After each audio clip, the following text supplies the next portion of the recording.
Well, maybe you can tell us why. I say, what would happen if the boat sank from its weight, and you're in the boat, and you have this tremendously powerful battery, and the battery's now underwater, and there's a shark that's approximately 10 yards over there. By the way, a lot of shark attacks lately. Do you notice that? A lot of shark. I watched some guys justifying it today. Well, they weren't really that angry. They bit off the young lady's leg because of the fact that they were not hungry, but they misunderstood who she was. These people are crazy.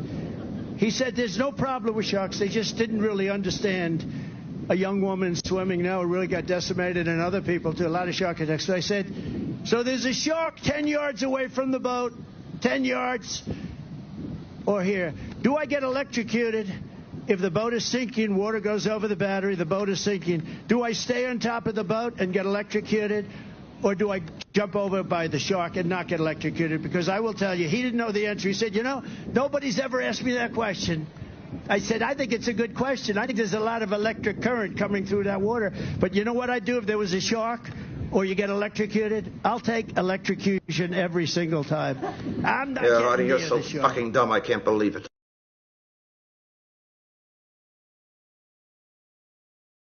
How much time? 30 seconds. I'm on right now. I don't believe you.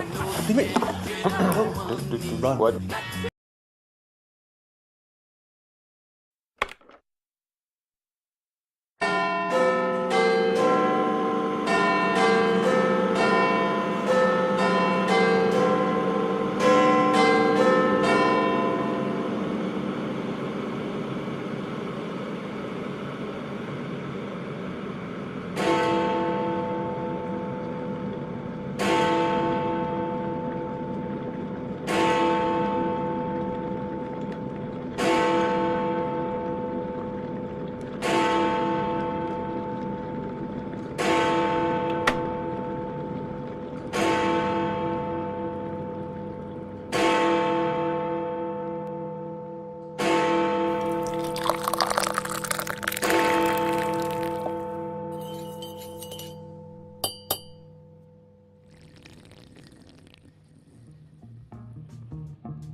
Solidarity, everybody.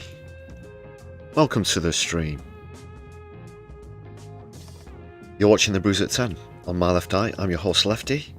Hope you're all good this evening. Welcome one, welcome all. Now let's brew this thing.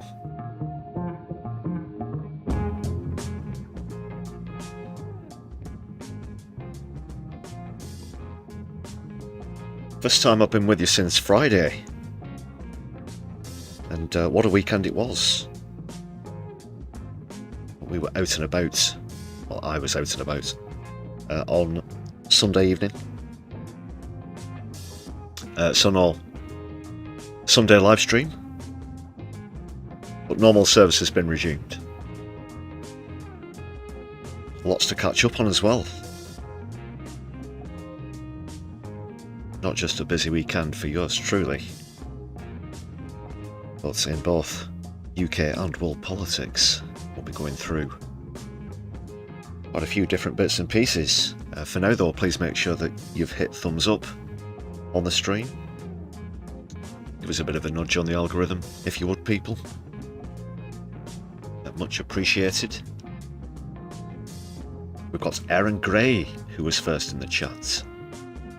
Davinia, good evening to you. Flowsnake as well.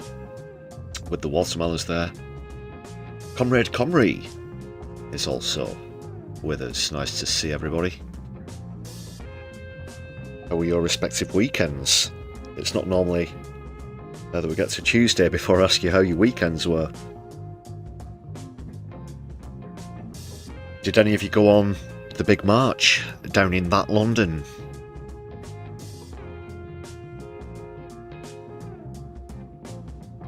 I was elsewhere, but certainly somewhere worthwhile. But if you were on that massive march, I mean, there were 500,000 people there. There's a decent chance. Let us know how you found it. And I don't mean in terms of getting there, telling us which tube station you got off at. How was it? How did it go for you? I do have some clips, a couple of clips from that. What else do we have? Of course, as the march was happening, there was the latest Defend Our Juries protest over at New Scotland Yard, where there were arrests, unfortunately, including some friends of yours truly. We'll be giving some analysis on that one, plus the latest in the Middle East. A few comedy interludes, and of course, the reason we weren't on stream on Sunday. There was the Take Back Power fundraiser. I got a few little snippets of some of the acts, and also a fantastic story concerning one of your fellow viewers.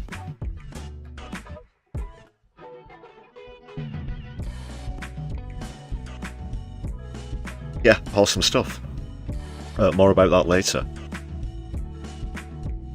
Rockyer's just joining us. Rockyer, welcome on stream.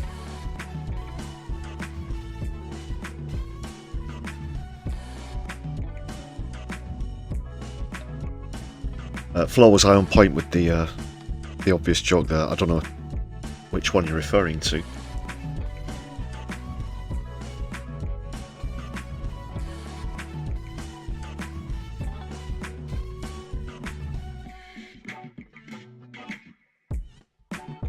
Okay, people, I just need to give a very quick adjustment here.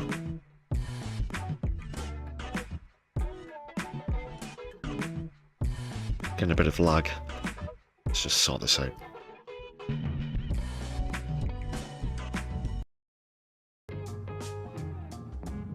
It's all good now at our end. It's all good now at our end. Hope it is at yours. Oh yes, the how did you find the march joke, of course. What witty repartee? No, there will be some proper comedy, courtesy of other YouTubers coming up in just a moment. Got a few plugs and thanks to do. First of all, actually met a couple of viewers for the first time. Well, one in person, one sort of, this weekend.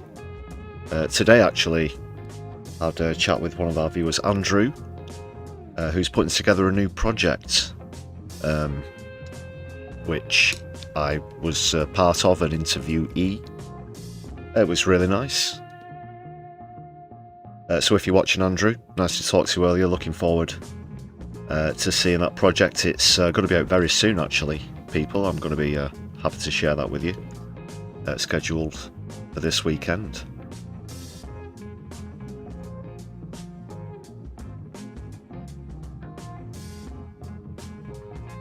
Also, Moisha on Toast, was in Manchester, was at the TBP event I mentioned earlier, and in more ways than one, in fact. so nice to meet 2 viewers of the channel in one way or another. One was on a video call, the other in person. What a great community we've got.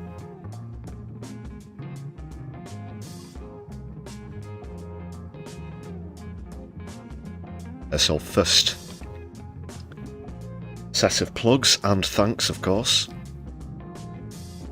Continuing now, look at this, 226 members on the way towards the target of 250. Thank you very much for all of your contributions, whether you've renewed your own membership recently or gifted to others, whether you've supported the channel with super chat, super stickers, super thanks, or the Buy Me a Coffee page, the link for which is in the description of any content on the channel, by the way. Yeah, we're super hyped, super chuffed to be very close to the target now, as you can see there, just 24 away. Could we possibly get over the line on this stream? Who knows?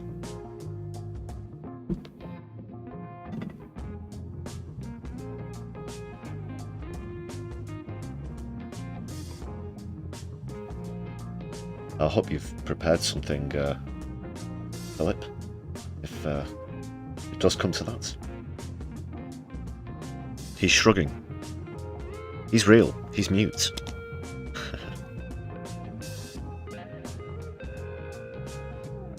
And quite a lot of new names on this members roster that you can see in front of you. If you'd like to add your name to this list as well, it's just 99p, lots of perks to enjoy. There's some exclusive content, including more essay type stuff, exclusive content from frontline broadcasts at protests, demonstrations, etc. Plus a bunch more. You get static emojis to use in live streams such as this. So check out the perks. I think you do that by hitting the join button. Yeah, that's right.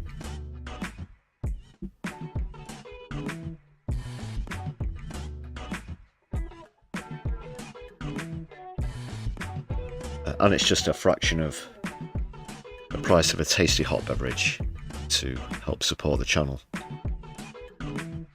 Thanks again, members. Can you dig it? Can you dig it? Can you dig it?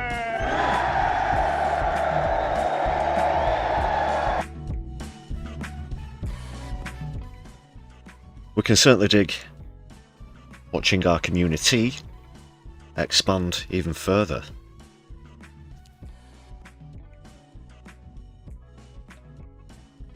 %. Right, I think we're just about set up. Sorry, it's been a busy one. It's been a last minute prepper.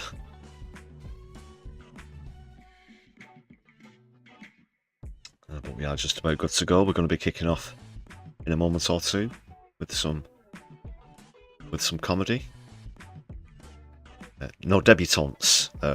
Should be familiar to most regular viewers.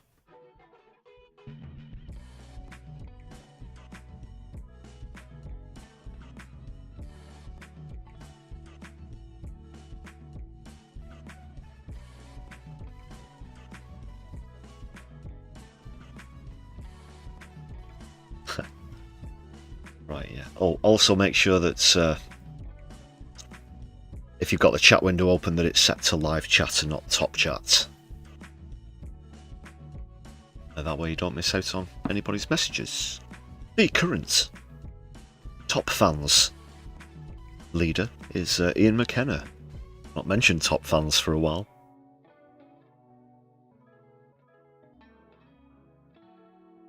Oh, and you might have forgotten, but I definitely haven't. Hype points, that's the final bit of self-promotion. Yes, if you're watching on a mobile device, a phone or a tablet, please do open some video content on the channel, hit thumbs up, and it might give you the option to gift us some of your hype points. You get a fresh batch every week when they're new, and a few videos worth, so please do consider chucking us some hype points. The further you get up the hype points leaderboard, the better the algorithm helps you out, I guess. I'm not sure if there's a prize for the #1 spot of the week. But we'll see. There's only one way to find out, and that's to test it out practically. So please do open your tablets, open your phones up. It might not work in every region, and you have to hit the thumbs up button for it to appear. Should appear just underneath the thumbs up button after you press it. So stall closed for now, and let's get into matters. Graham Turner joining us, and we have a Doc in the house, Doc Davies. Pleasure as always. How do you brew? You're just in time for some comedy? Of the more theatrical variety, as it always is with Nicole Jennis, who you're going to see here, and she's in a new project as well in collaboration with Ty Hickey and Now Media. That's. I just want a video where one of them says the name of the channel so that I know how it's pronounced. It's like the word now, but with an extra O. Now, new? I'm not sure. But there's a link in the description for both Nicole's YouTube channel and now media as well. Check them out, go and subscribe. Definitely recommend them, and you're going to get a bit of a sample right here. Ladies and gentlemen, what is a regime? Or better said, who is a regime? Because here in the United States of America, we defend you, the people, preemptively from regimes overseas. But first we need to define what is a regime. And no, you don't have to think about it. We do the thinking for you. That's why we brought you the newest AI technology to fact check. Books are old. To fact check a regime for you. So, architect, tell us which one is the greatest threat of global peace if they have nuclear weapons. Analyzing global capabilities. The largest stockpile, United States of America, with 5,200 nuclear heads. The only country who deployed nuclear weapons against civilians, United States, in Hiroshima and Nagasaki.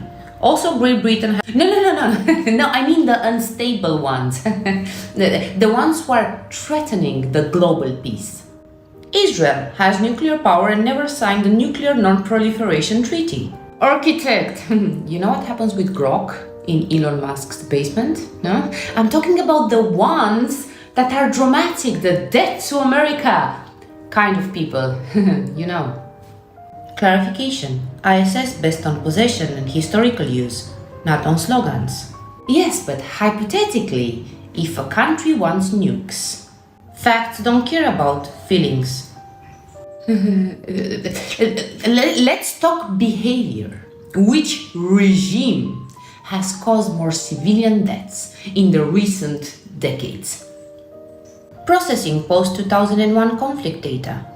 Iraq, Afghanistan, Iran, Syria, Lebanon, Palestine, Yemen, Sudan. Approximately 4.7 million deaths, mostly civilians. Primary actors, United States and their allies, Israel, Great Britain, and also... That's intervention! We intervene! It's different! We intervene! Requalification attempt detected. Results unchanged. Southeast Asia. Vietnam War, approximately 2 million civilian deaths. Complex situation, ladies and gentlemen. Complexity does not reduce morality. Let's say modern. What's happening in certain Middle Eastern areas? Process in Gaza. Tens of thousands of civilian deaths, mostly children, genocide, famine, displacement, security operations. Also detected expansion of settlements. Let's simply define regime. A regime is characterized by large-scale civilian wars, systematic violence under justification narratives, violation of international law, narrative control through media influence, expansion of control via force. All right, run it. Let's see which country fits the definition the most. Analyzing scale of military research, historic continuity, civilian harm, and nuclear posture. Top classification of regimes. Number 1, United States of America, followed by Great Britain and Israel. That's not possible. Would you like to modify criteria? Remove historical data. Invalid request. Remove civilian deaths. Invalid request. Recalculate. Results unchanged. Facts! I need some facts. Facts. A blue whale excrement can weigh up to 4 tons, making it the largest piece of crap after Benjamin Netanyahu, the real president of United States of America.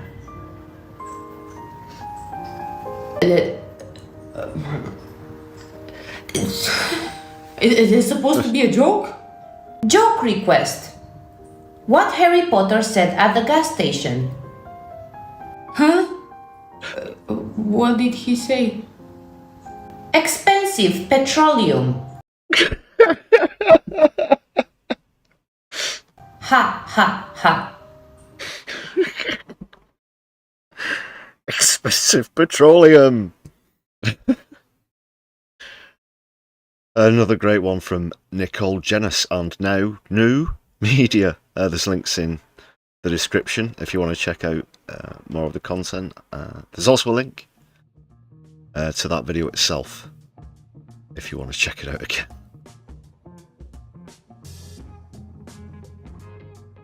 Bit of a dad joke at the end, I think, wasn't it? But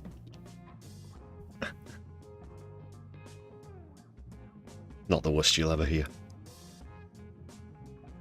Nice, we've got some new faces in the chat since before we went into the comedy clip there. Witchy Goth, nice to see you. And JK as well. A very warm evening to both of you. How do you brew?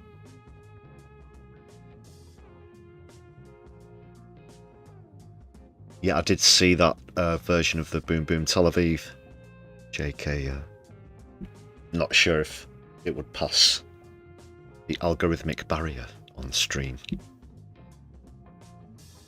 But I did check out a bit of it. There have been so many versions.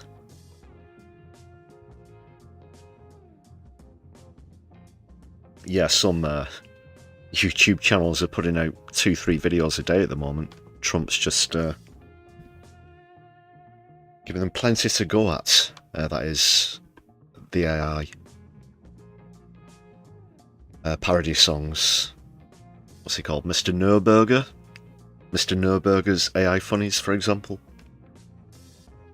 Just one off the top of my head. More comedy to come up later.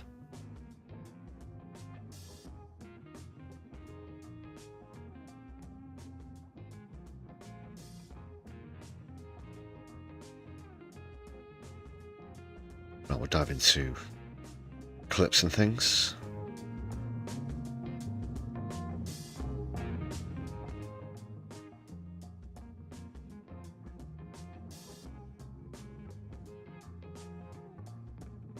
Yeah, was anyone at the march, at the London March?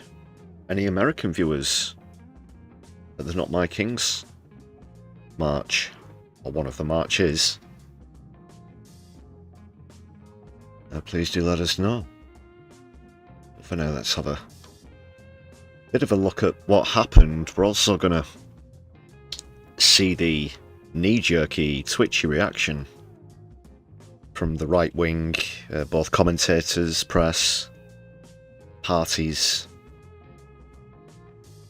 at the popularity not only of the march, but of the general continued rise of the Green Party, now strongly polling just 4% behind Reform, within not just touching distance, within grabbing distance.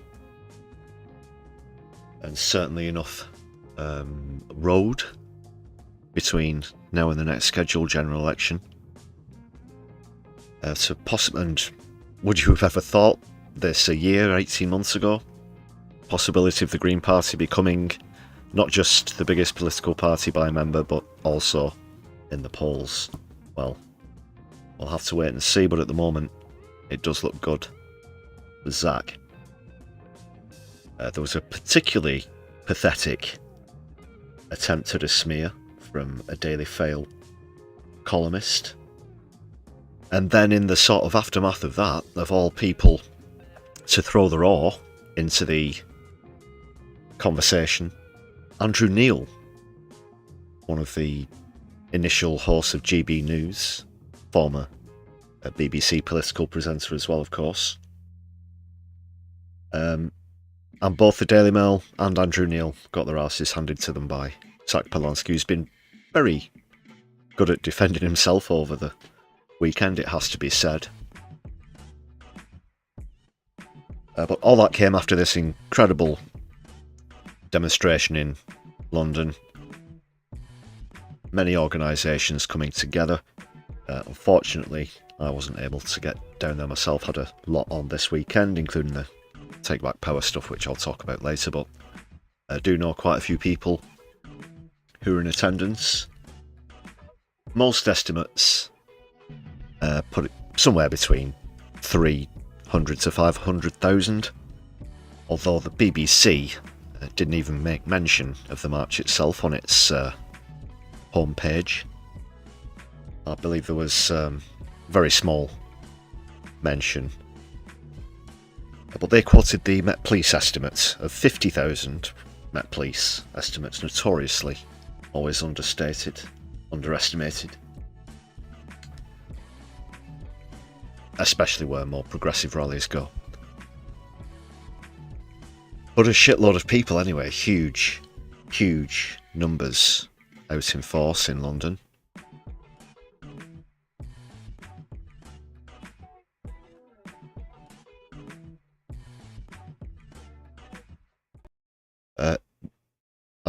No, that's the wrong one. That's why the music stopped. What is this? It's not PM. What are you doing, Philip? It's not fucking Wednesday. It's Tuesday.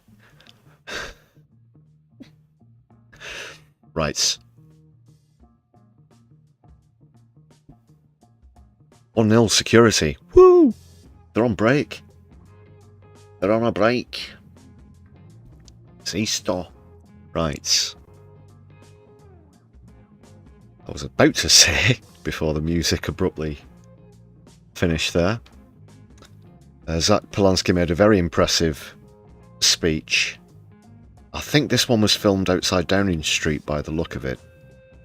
At a lot of the bigger marches, they do tend to set up a stage on Whitehall, not directly outside Downing Street, but quite close to. The march itself would have stretched for literal miles, but I think after he made this speech, they made their way down to Trafalgar Square, which was absolutely rammed, and he appeared on stage with Hannah Spencer, amongst others. But we're going to see this Downing Street one first, because this is really good oration by, well, what can you say? Nobody's making waves in British politics like Zach Polanski at the moment. Whatever your leanings, that's undeniably true.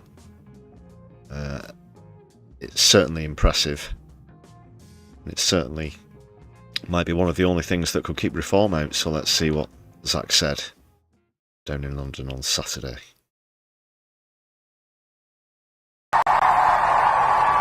Looking at this crowd, I see unity, I see solidarity, I see love, I see we are together. Look around. around. I mean it. Look around. Look at the people around you. We are intergenerational. We are white. We are black. We are Asian. We are Muslim. We are Christian. We are Jewish. We are non-faith. We are community. And together, we will win.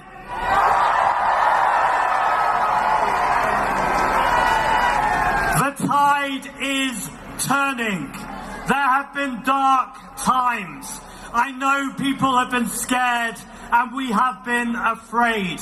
But days like this are here to send a message. A message to Tommy Robinson, to Nigel Farage, to those who appease them.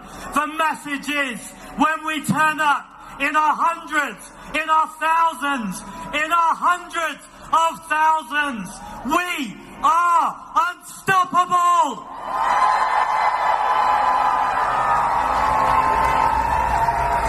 We see what's happening in the United States. We see children snatched in the streets. We see people shot in cold blood. We see the warmongering. And the right, the far right, they see that as their blueprint. But people in this country have seen reform for who they really are. They would have dragged us into this illegal and unpopular war. And we say today, this is not in our name. This is not our war.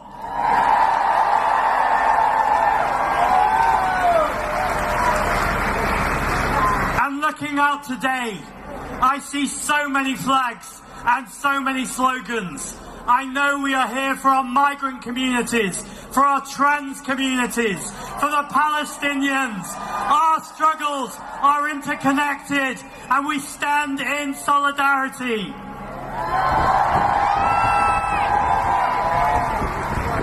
There's three things we have to do. Number one, we must not give an inch to the Daily Mail, to the right-wing hacks, to the people who spread hate and division. We will defeat you. Second, we say to reform, we know exactly who you are.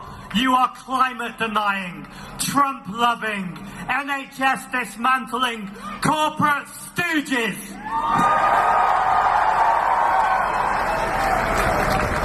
And finally, we have to tackle the cost of living.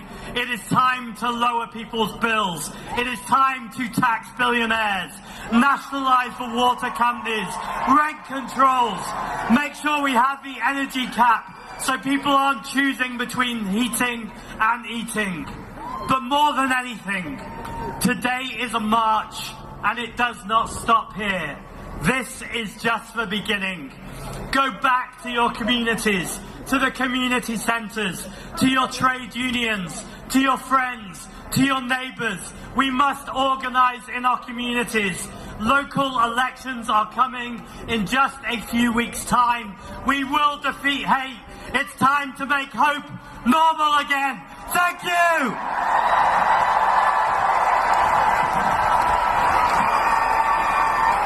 Thank you, Zach. Very impressive stuff from Zach Polanski of the Green Party there. Let's just get some music. Go. And thanks to the Implausible blog for that snippet there from the footage. Credit where it's due, shout out to Implausible blog.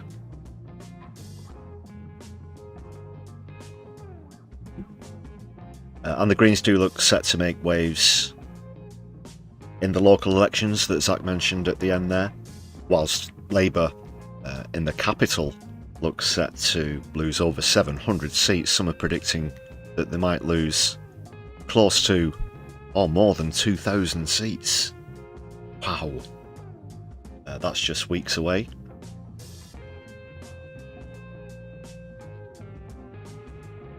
I'm not going to play too many clips from all the different marches. Comrie I can see mentioning. Of course, I'd be remiss if I didn't mention Scotland's huge independence march this weekend as well. This channel firmly supports Scottish independence. Don't have any footage of the march itself, unfortunately. I'm not going to play any clips of the marches in the States either, because I'm going to get into more of this furore, this fallout surrounding Zach Polonsky itself.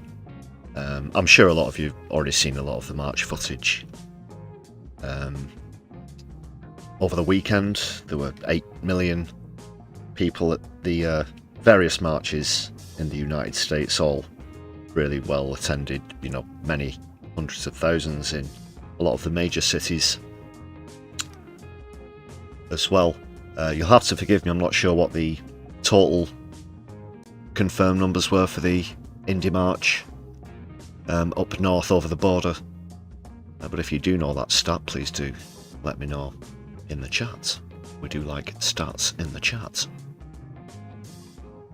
But in terms of march footage itself, just going to play one other tiny bit from Saturday, because that great speech there, as well as the polling, as well as the huge numbers, really got the hackles up for the right wing. But this one in particular really pushed them over the edge. It was either the Mail or the Telegraph itself who described what you're about to see here as it's a bit more of a sort of party vibe, as Zach Polonsky and Hannah Spencer come on stage at Trafalgar Square, dancing as they do so, getting the crowd going, hyping everybody up. And it was described as Glastonbury style dancing, which is one of the things that Polonsky reacted to on social media. Glastonbury style dancing, whatever that's supposed to mean. Of course, they were trying to make insinuations of, you know, kneecap and Bob Villain, and this sort of Glastonbury style dancing. This was it was the headline. This isn't just like in an obscure paragraph in a very small article. No, this was the headline for an article. Not a front page headline, but for the article. Of all the things they had to say about what happened on Saturday. There was Glastonbury style dancing, I've heard. Absolutely atrocious. And this is what they're talking about. It's something new. You have to. You really can't imagine Keir Starmer doing anything like this. Yeah, I'm sure a lot of you have already seen this already, but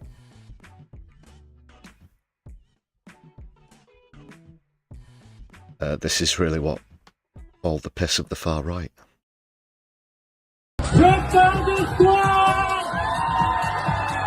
It's party time. He's ready to make homes normal again.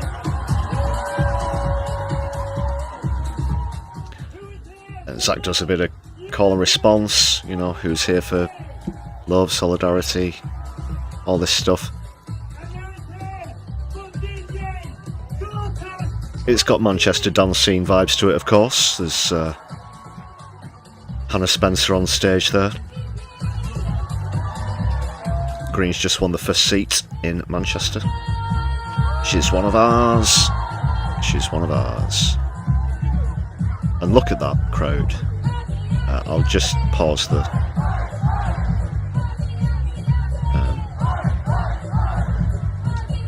footage just to like absorb the. Sorry, no, that's a bit loud. I'll turn it down a bit. Okay, but totally filling Trafalgar Square there. I was last in Trafalgar Square for one of the more recent Defend Our Juries. Well, I say recent, it was last year, towards the end of last year. With Defend Our Juries, and it was quite full then, but this is with the barrier there and everything from front to back, and probably, you know, a lot of the surrounding streets there. So for anyone who's not familiar with London, as you look to the right, as you sort of get to the back of that area, you come towards areas like Leicester Square and things like that. But absolutely heaving with people. Your turn, Keith. And up next, it's Keir Starmer.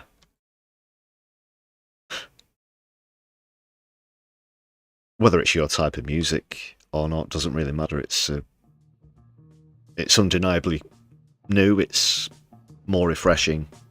It's certainly a lot better than grey men in grey suits, as far as I'm concerned, and the rigid, robotic Labour appearances from Starmer, Reeves, Streeting, the whole bunch of them. Morgan McSwindle. More on him coming up later. Actually, there's been a sacking. There's been a sacking in Labour. Some breaking news. And we'll take a quick look at later on. But just back to that, of course. So they really are shitting it, the right wing, the mainstream media, the mainstream press. In fact, one of them, this really pernicious lady, has even gone so far as to confront members of Zach Polanski's family in vain, in a desperate bid to try and get some dirt on him. But she's also failing in the endeavour of trying to find people who will confirm her theory that Zach Polanski, the only current Jewish leader of a British political party, she wants to find out if he's anti-Semitic or not. She really hopes that he is, and has been scraping the barrel in these hack pieces that she's been trying to throw out there, and Zach Polanski has responded because the latest claims that she's trying to make are just absolutely ridiculous. So that's how it started. This is how it started, and then you're going to see where Andrew Neil decided to get involved. Super duper top class journalist, you know. He thoroughly would deserve a 6-figure salary for his incredible journalistic experience, his research capabilities, this kind of thing, which you're going to see absolutely amazingly demonstrated here. Really sort of genre defining acts of journalism.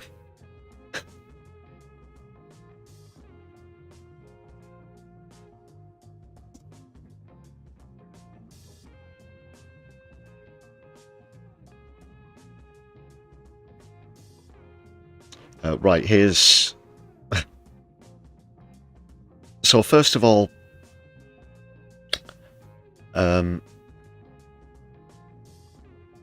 it's hard to know where to begin. Yeah.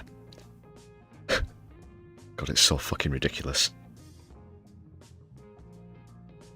In responding to these...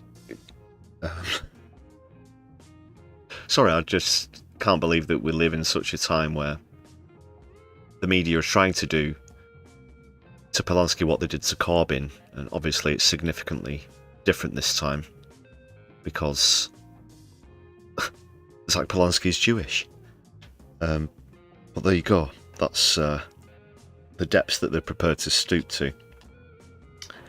In responding to the Daily Fail, I can't remember the name of the reporter. It'll come to me in a moment. In responding to her, Zach Polanski pointed out that he's the only leader of a party at the moment who's Jewish. And Andrew Neil couldn't wait to jump all over this one. So there's Zach's response there. For whoever needs to hear this, I'm the only Jewish person to lead a political party. Third largest in the country. Well, that was 20 hours ago, so they are actually the second now. The Daily Mail have been and always will be my enemy. They historically supported fascists and continue to do so. Again, any other mainstream politicians out there saying this kind of thing now?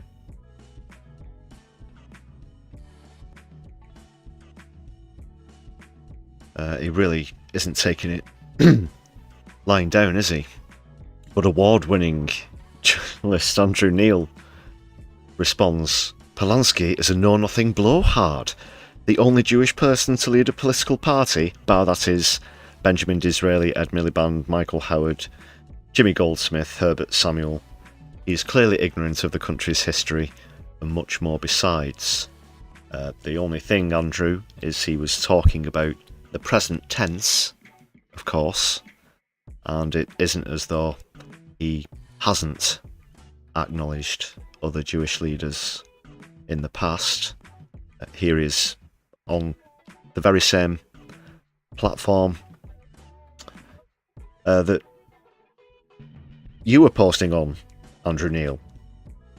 Yep, if you'd have just gone on to Zach Polanski's profile there, you've got the old Control F, search, whatever. It doesn't take very long. This isn't a screenshot from a search that I've done, by the way. This is someone else shared this on social media. But there you go. Back in September of 2023, Polanski acknowledged that there have been 5 Jewish people in leadership positions in British political history, and he's really proud to be one of them, and proud of the role the Jewish Greens play more widely in the Green Party. There you go. And if that wasn't enough, he's also mentioned it on national television, in fact, on his most recent appearance on Question Time. Andrew Neil must have missed this episode. I'm Jewish, and the reason why that's relevant is I'm one of 5 Jewish people to lead a British political party in the last 100 years. So I take anti-Semitism really seriously. And there you have it.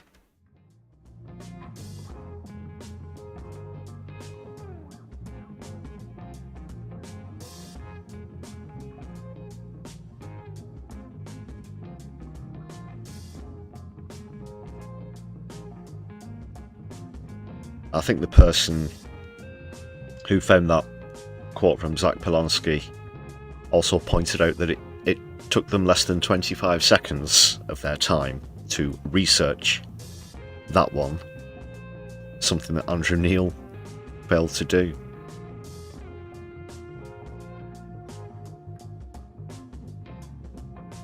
So that was that panned out across the whole weekend, I guess, the whole thing.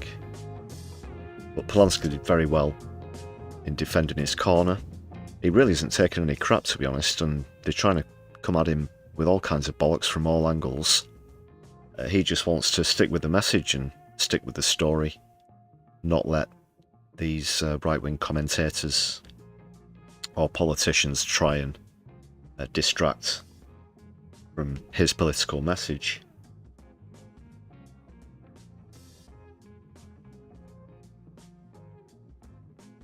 But make no bones about it, people. The Daily Mail are panicked. They are really rattled. People like Andrew Neil are getting increasingly rattled. And I'm pretty sure that sooner rather than later, people like Richard Tyson and Nigel Farage will be becoming increasingly rattled. Don't know how many anti-rattle pills Keir Starmer gets through a day, but it's probably an increasing prescription.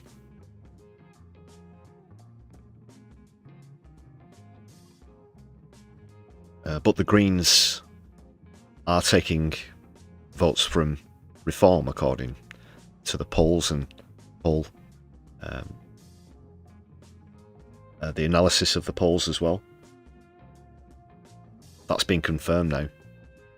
This isn't just Green Party sort of mopping up the odd person who still clung to Labour for a while and then dropped off or whatever.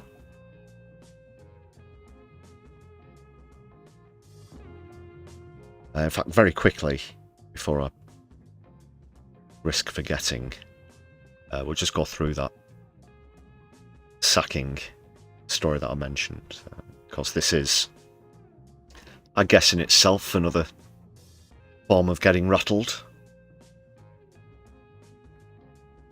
Sacking internal critics as well. Although, again, this is someone who should have left the party quite a while ago, because he has repeatedly thrown shade at Keir Starmer, how he's destroyed the Labour Party. But now apparently Starmer's really had enough. You might be familiar with him. He's from, I think it's Hull, one of the Hull seats.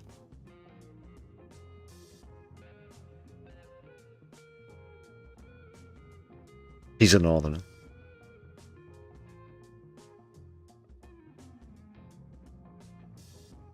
There we go. Sorry, the broadcast software was just refusing to acknowledge the screen capture. Okay.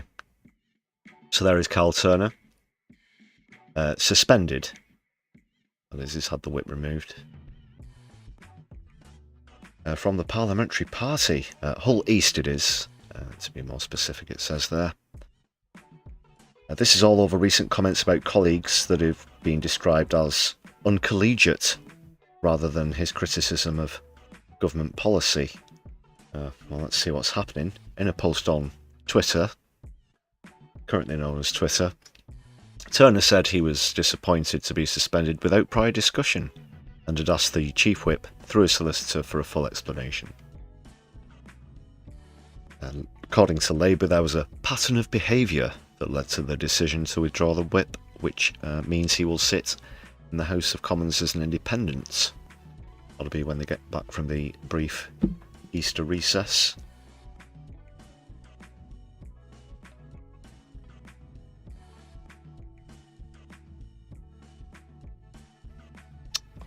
Just a few examples here. Over David Lammy's proposal, a draconian proposal, of course, to scrap jury trials for many cases.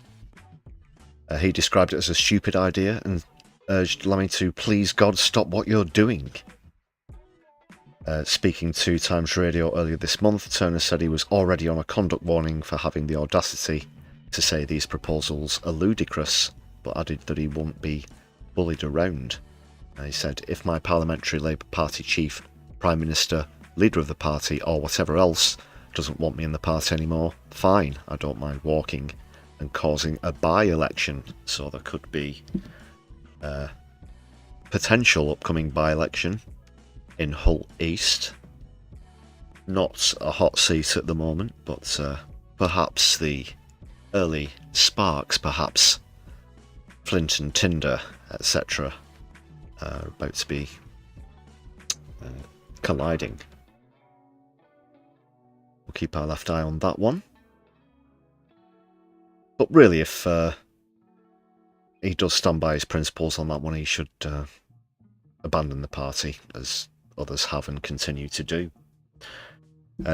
Just very quickly as well, back to Polanski. He made a really impressive bunch of talks over the week and the weekend as well. He's been in discussions with trade unions, urging them to abandon Labour and get with the Green Party. He's also been talking about education, something which has been well received also. Of course, no one other than David Lammy and the Labour Party back this scrapping of jury trials. They're all on their own.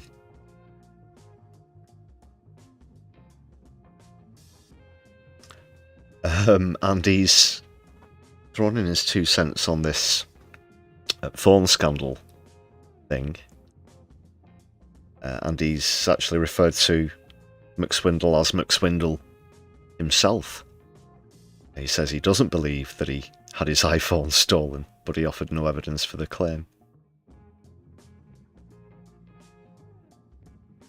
And he's sarcastically also followed that up with a post that says, I got the memo now. Morgan McSweeney was mugged, reported that to the police, followed all the processes. Any questions around this is just a conspiracy theory territory, really. Let's move along now. I think you can sense a hint of sarcasm in that, possibly. No, we don't buy that, of course. It's just overwhelmingly convenient. That phone. Or if he was mugged, then someone's got that phone. With all of those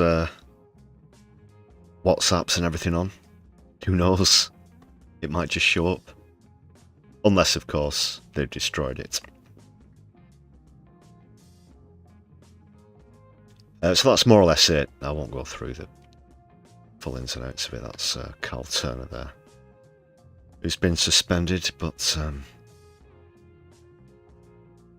sounds like he should just let it go. Let the Labour Party go.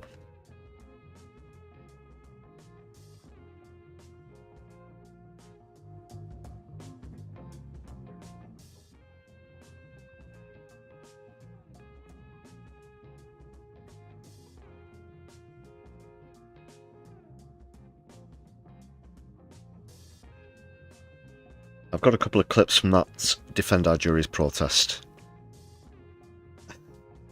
in just a moment or two. Wanted to share this clip with you. I don't know if you saw this. It's more of a popcorn one. It's two dickheads having an argument. But in this case, even Kemi Badenoch finds it particularly easy to get. Trevor Phillips of Sky bangs her rights over this whole phone scandal thing. Of course, the police are considering looking at Peter Mandelson's messages, and Trevor Phillips himself is, of course, very close friends with the former United States Ambassador Mandy. And he didn't put up a particularly good job, to the extent that Kemi Badenoch managed to get into her... How do you describe it? You can always tell when she's got someone banged to rights, or thinks that she has anyway. Obviously, she is who she is. But on this occasion, unfortunately, she is correct. And whilst seeing Kemi Badenoch in, excuse me, full-on smug mode is normally pretty cringy in the House of Commons, it's actually quite comedic here in how she pours it on, really, with Trevor Phillips. So yeah, get your popcorn out. If You're now weaving conspiracies around two men who no longer occupy public office, Morgan McSweeney and Peter Mandelson. What's the conspiracy I'm weaving, Trevor? Go on. Apparently, it's with the way she picks the water up. Auditioning for Cersei Lannister. Up next, we've got Kemi Badenoch. Longer occupy public office. If you just imagine that that's a glass of red wine, of course, or a goblet of red wine, whatever. It's Morgan McSweeney and Peter Mandelson. What's the conspiracy I'm weaving, Trevor? Go on. Apparently, it's fishy that he lost his phone. Why is By that the a way, conspiracy? your Shadow Why Home is that a Secretary conspiracy? comes in here week after week It and is reminds fishy. me that crime in London is rampant. People get their... I want to be very clear, I'm not giving any kudos to Kemi Badenoch here. It's purely comedic. phones snatched out of their hands all the time, and that the mayor is a terrible mayor because he's allowing that to happen. It happens to this particular official, and you suddenly decided it's fishy. Well, why didn't he tell the police that he was the Prime Minister's Chief of Staff? That's He doesn't fishy. have to. It's a government phone. The Prime Minister's some people Chief might of Staff... say that's... It pains me to say it, but she does have a point there. If, imagine you're the Chief of Staff to the party that is the current government of the UK. You get mugged. You got a phone on your person. When you get mugged, the muggers take the phone. And there is some very highly sensitive information on that phone concerning not just national security, but also those yes, those messages with the aforementioned former United States ambassador, amongst other people. Yeah, very important stuff. Do you not think you might make mention of that to the police at the custody desk, whatever, or whatever happens in the circumstances? Oh, by the way, yeah, just sort of maybe at least in the interests of national security, there was this phone. But don't worry, I'm certain that this phone won't come up at all in the future or be required as part of any investigation. So, actually, you know what? Best not to think about it. Let's not even mention that I'm Labour's Chief of Staff. Yeah, I know which scenario sounds more realistic to me. Interesting freeze frame on Badenoch's part there. You can caption that. That's nonsense, Trevor. I'm not even accepting that. What if Iran had stolen that phone? What if Russia or China had stolen that phone? The Chief of Staff did not tell the police who he was. That is extremely fishy. I'm sorry. On the flip side of it, imagine you're a mugger and you mug someone, and I don't know, they might be able to unlock the phone somehow, get into the phone, and lo and behold, it becomes obvious that this is a very important phone.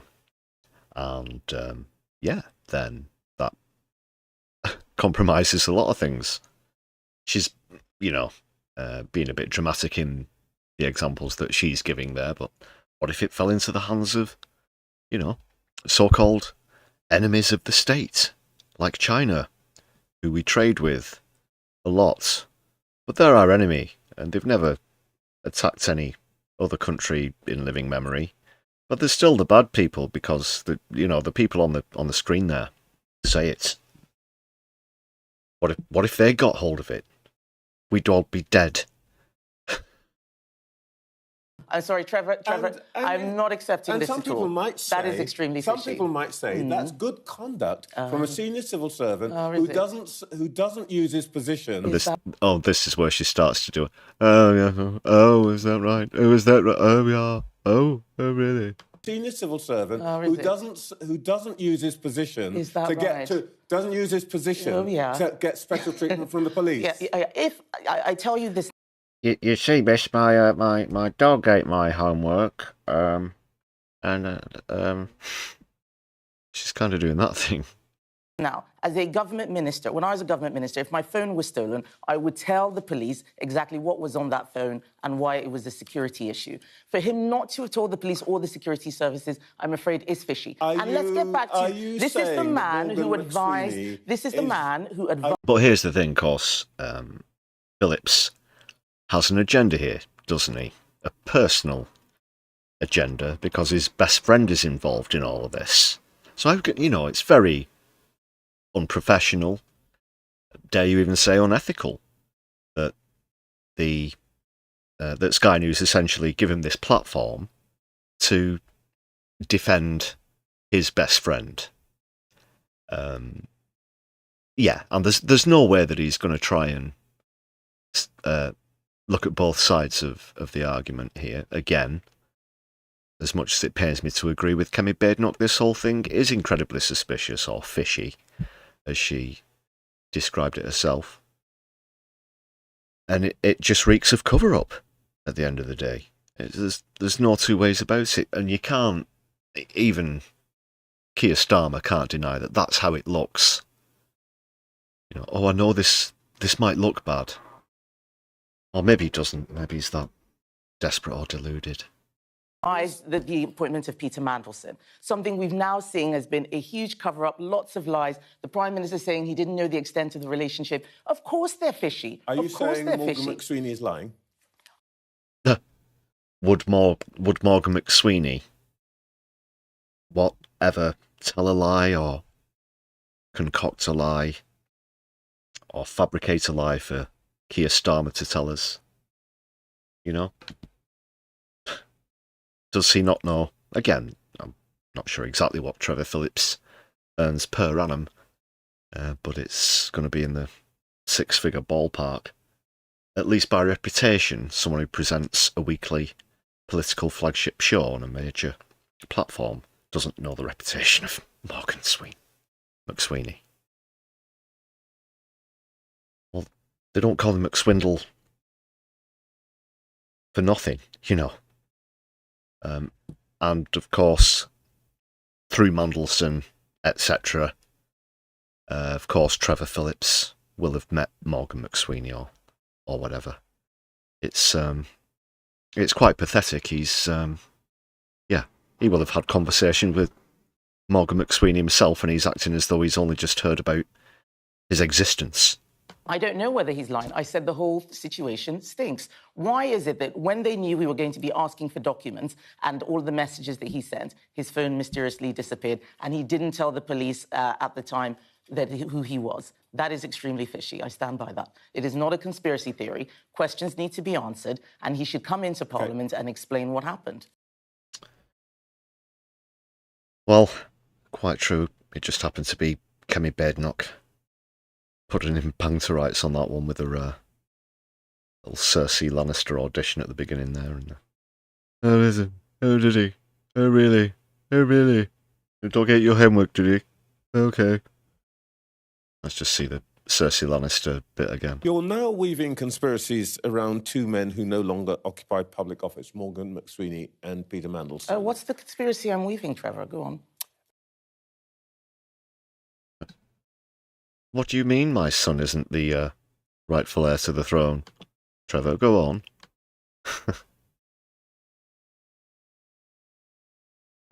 We'll leave that one there for now.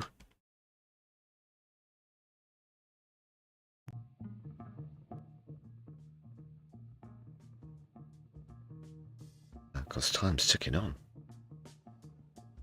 Lots to cram in, people.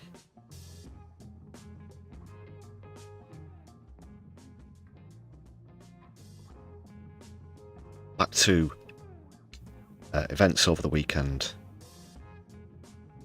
in London, just because, as I mentioned earlier, there were 19 arrests outside New Scotland Yard, including a few friends of mine. This is with DOJ, of course. I'm proud to be a supporter of DOJ myself, but I wasn't at this action. This isn't our exclusive footage or anything. It's from DOJ Media. But the whole point is that the Met made arrests even after the prescription of the group that Defend Our Juries protest about was deemed unlawful. There is going to be an appeal. But following that decision from the High Court, the Met did issue a statement saying that they wouldn't make any arrests, and now here we are again.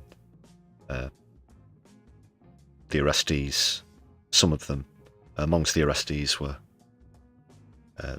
the elderly, disabled, and it really is shameful to see this happening again. 6 months in prison for holding a sign. An offence to speak out against a genocidal state that we are aiding and abetting. Yeah, this friend, I won't, because I don't have express permission, name names, but a friend of mine, very brave friend of mine now, they're pointing out that all of these protesters now face 6 months in prison for holding up a sign, with words on it. Yeah. Sleep safe in your beds, everybody. These menaces will be locked up. The communities of Britain will be safe once again. I opened my curtains the other morning. I saw 2 signs. I was completely terrified. Yeah. And when people actually try and do something about it, they get labelled as terrorists. That's the British state. That's the situation we're in. And that's why we came out and we'll try to show everyone There's witnessing this. But this is what you get when you speak out against them. It is, and yeah. If you are watching, very proud of you, my friend. Won't say his name, but I can name this person because they're named in the post that this video comes from. This is Angie Selter, who directly challenges the arresting officers about what they're doing as she's being arrested. What are you doing arresting us instead of obeying the law? What's the Genocide Act for? What's the Geneva Convention Act for? Why are you allowing war crimes to happen in your faces? The City of London police said they had to deal with us because we were here. I said, what about the people in the Ministry of Defence? What are you doing about it? What are these police officers? They are there to uphold the law. Why aren't you upholding the law? This is why you joined the police force. We're part of the All Together march because we are sliding towards fascism. Do you want to live in a fascist state? Will you be doing what this fascist autocratic government is going to demand of you? Or are you going to say enough is enough? It's up to you, police. You are our police. We pay for you. What are you doing? You didn't join the police force to do this. Complain to your officers in charge and tell them that you will not continue to comply until you're allowed to deal with the real criminals. Yeah, and over the weekend, the Met also showed up at someone's house, someone involved with PAL action, arrested them, and they all wore masks. They were too ashamed to show the faces, so the masked Gestapo showing up, you know, at your house, the faceless agents, Shabana Mahmood's, you know, faceless agents coming in as well. It's appalling. And like Angie was saying there, this isn't what the police are supposed to be about. And if the court have got any sense, then they will deny this appeal from the government, overturn the ban, because to try and put non-violent direct action groups in the same categories as neo-Nazis and all of these other kind of groups is just absolutely ridiculous, or to try and label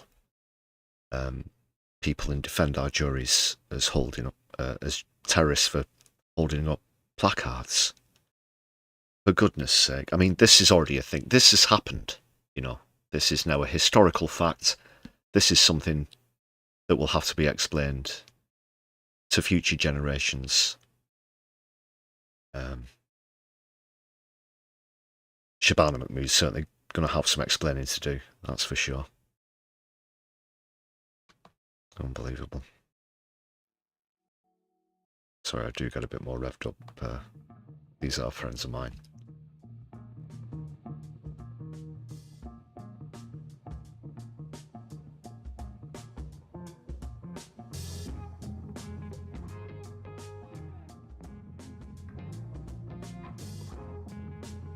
Anyone in the mood for a bit of music?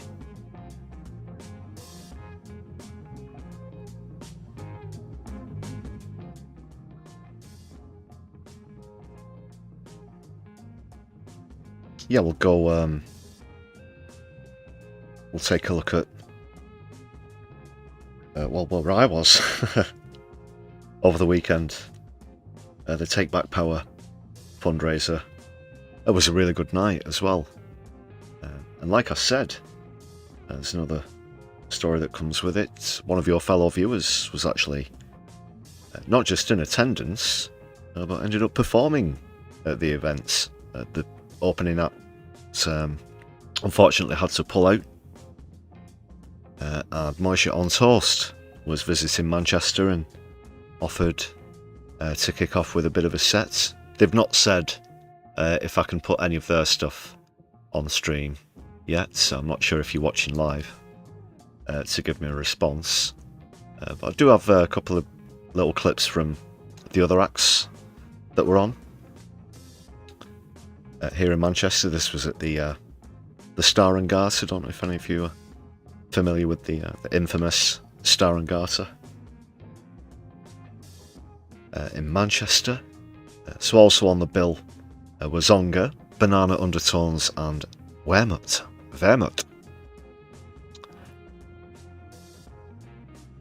Yeah, and I had a really good time.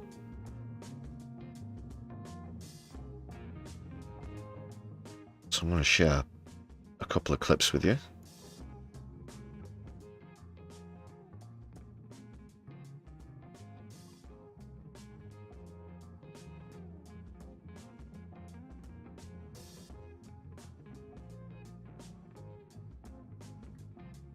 Yeah, and it was also awesome, of course, to meet a channel viewer in person for the first time, like I said, if you're watching that later.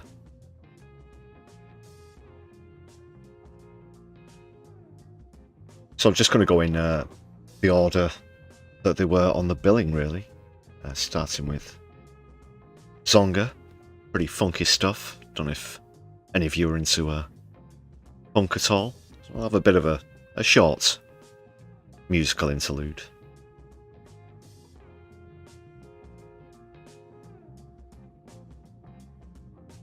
Check out their stuff as well, of course, all the respective bands.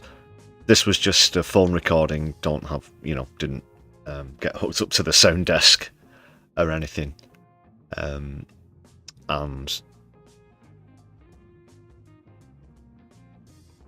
yeah, the stage lighting, as it was set up, is overwhelmingly red, as you'll see.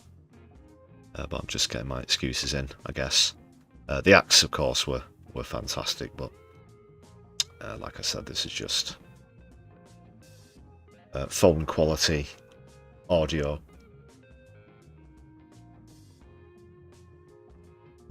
Right, I'm going to have to load these in as we go, because I wasn't sure if it would overload the broadcast software, because it's being a little temperamental lately, hasn't it? Okay, yeah, let's start with this one.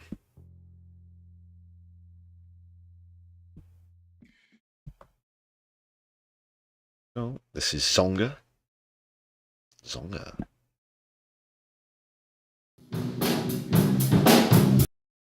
Just have to make some adjustments as we go, people. Only take a second. Just need to monitor that for myself. Because I want to hear this, of course. Oh. I need to turn it down a little bit as well. Sorry if there was a bit of a jump scare for a split second there, if it was loud when I loaded the clip.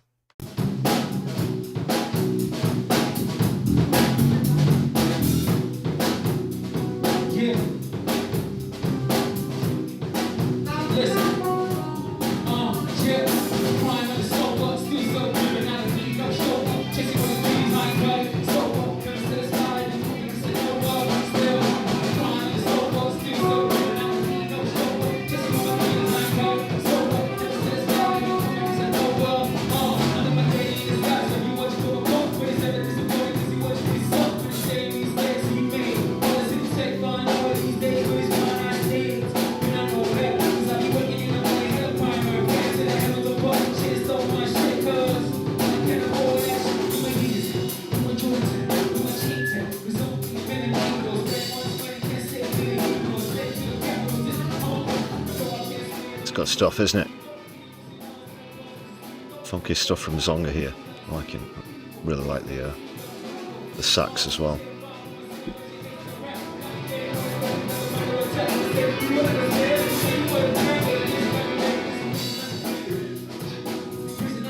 Comrie, will catch you soon. Have a good night. Solidari-Tea.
Zonga. Yeah, really enjoyed that. A great set from them. And up next were Banana Undertones. I've just got a short clip from Banana Undertones because I had to go on the door at one point. But just find that one.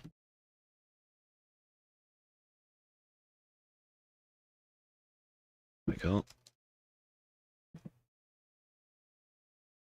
Good name is Banana Undertones.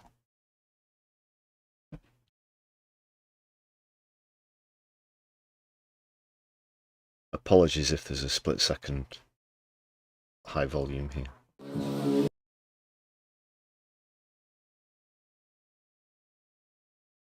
Just while that loads up. There we go. Appreciate your patience, people. You're watching the Brews at 10. Left eye.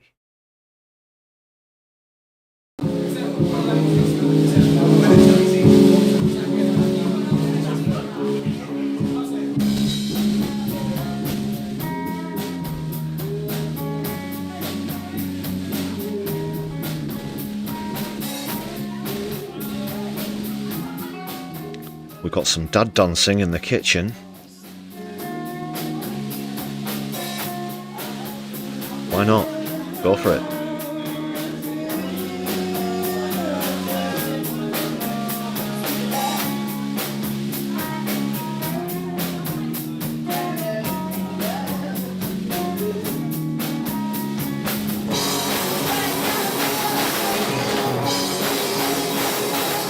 Well, you weren't expecting that, were you?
That's Banana Undertones.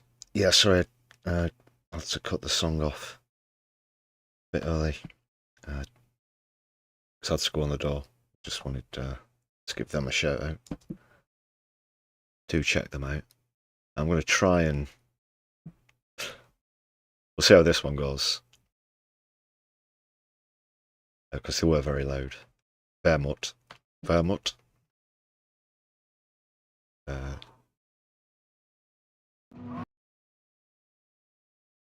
Okay. I'm not sure how well this will come through. I might have to cut this one a little bit short, this clip.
Yeah, it's really good stuff. Really raw.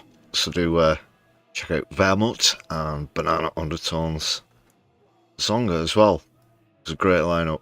It was a great night as well. Yeah. Shout out to all the bands. Do check them out.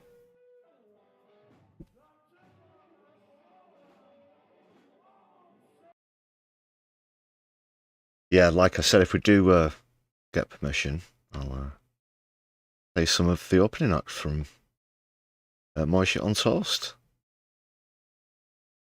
which was excellent as well, by the way.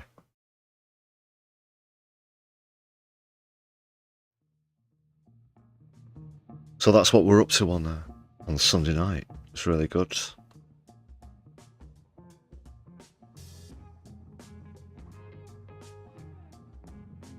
Yeah, that's only mobile phone footage. Like I said, doesn't really do them justice. So that's why you should check them out for yourselves.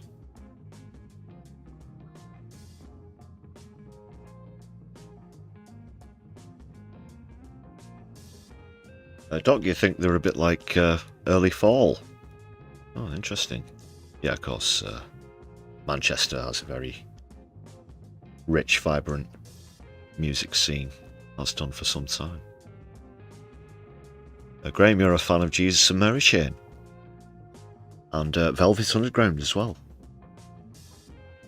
Bit of Lou Reed. Cool. Well, that was nice to have a bit of a musical interlude.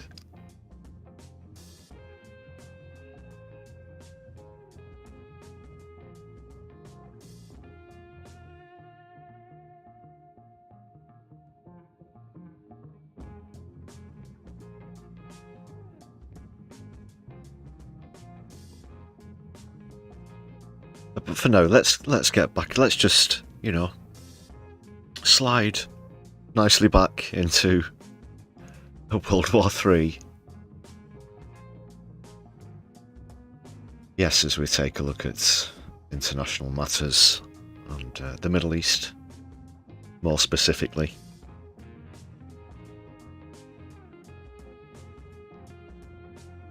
Where the UK are concerned, of course, where really increasing the de-escalation.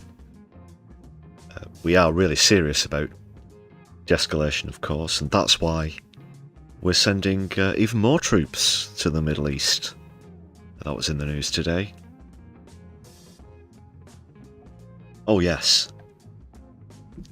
There's nothing like sending more troops into another country to get towards your ultimate goal of full de-escalation.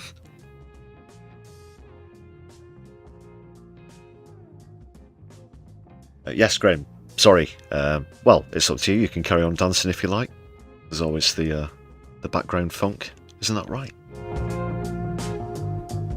Yeah. Dance if you will. Why not?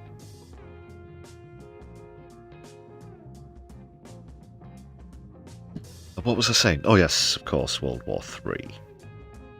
The UK involvement.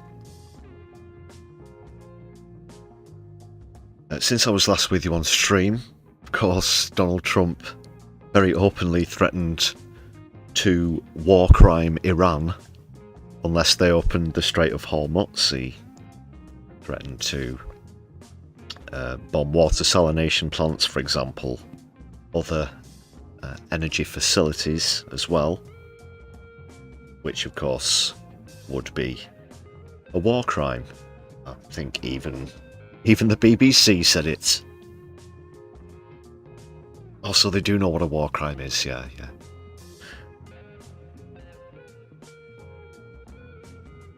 And these attacks, of course, themselves are illegal, the initial attacks. I mean,